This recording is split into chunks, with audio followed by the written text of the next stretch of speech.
Dalam 20 tahun terakhir, Rusia ternyata telah mengekspor 3.000 unit tank ke berbagai negara. Dari keterangan Rosbonexport, agen resmi penjualan produk ekspor pertahanan Rusia, lebih spesifiknya, ada 3 jenis tank yang menjadi favorit di pasar ekspor, yaitu Main Battle Tank T-72, T-80, dan T-90. Lantas yang menjadi pertanyaan, dari ketiga MBT yang disebutkan di atas, manakah yang paling laris di pasar ekspor? Situs nationalinterest.org memberikan mahkota juara ekspor tank Rusia kepada MBT T-90S. Bukan hanya menjadi jawara ekspor tank Rusia, lebih jauh lagi, tank T-90S adalah jenis tank yang diekspor paling banyak di dunia.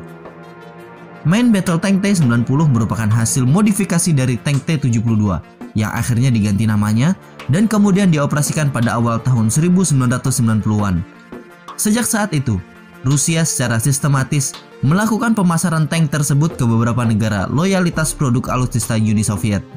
Sampai saat ini, T-90 dalam berbagai varian seperti T-90S, SA, dan SK sudah digunakan oleh India lebih dari 1.000 unit, Aljazair sekitar 600 unit, Azerbaijan lebih dari 90 unit, Irak sekitar 70 unit, Vietnam 65 unit, serta Armenia, Uganda, dan Turkmenistan. Negara pembeli umumnya tertarik dengan karakteristik pengoperasian tank ini. Kombinasi daya tembak dengan keunggulan meriam 2A46M Smoothbore, kaliber 125 mm, tingkat keamanan, dan tentunya harga yang wajar. Ini nggak kayak tank Jerman yang second aja harganya selangit. Dengan bobot sekitar 48 ton dan adopsi mesin V84 MS berkekuatan 840 horsepower, T-90 mampu menempuh jarak hingga 550 km atau hingga 650 km dengan tangki bahan bakar tempel. MBT T-90 dapat melesat hingga kecepatan 60 km per jam. Kalau kita bandingkan jarak tempuhnya, sebenarnya masih lebih jauh T-90 ya daripada tank Leopard 2 RI atau yang punya TNI sekarang. Tapi kalau kecepatan kencangnya, jelas lebih kencang punya Leopard. Kenapa? Karena Leopard mampu melaju dan kecepatan 75 km per jam.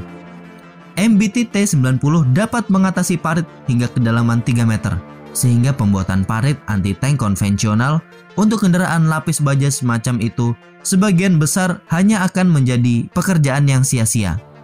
Selain itu, MBT ini tidak akan terhenti oleh penghalang setinggi 85 cm sekalipun berbentuk tembok.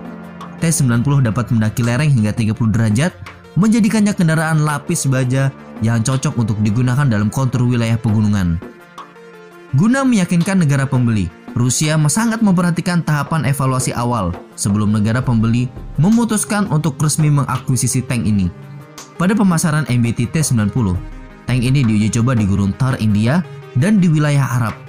Hasilnya, India langsung memutuskan untuk membeli dan memproduksi T-90S secara lisensi berikut dukungan untuk membangun pabrik di India. Angkatan Darat India seperti diketahui telah mengoperasikan T-90S di wilayah perbatasan, termasuk di Ladakh Timur, area yang berbatasan langsung dengan China. Ini saran aja sih Pak, kan tuh Leopardnya kalau kita hitung-hitung kurang nih Pak buat satu Indonesia. Masa cuma 160 unit Pak buat satu Indonesia? Harusnya 1000 unit dong. Nah jadi boleh nih Pak, buat nambah kita pakai baja Stalinium aja Pak, paten soalnya bajanya. Lumayan Pak, bisa bikin negara tetangga ketar-ketir. Iya ada Catsa, ancol. Nah bagaimana menurut kalian menanggapi berita ini? Cukup sekian dulu video kali ini. Silahkan sampaikan pendapat kalian di kolom komentar. Terima kasih.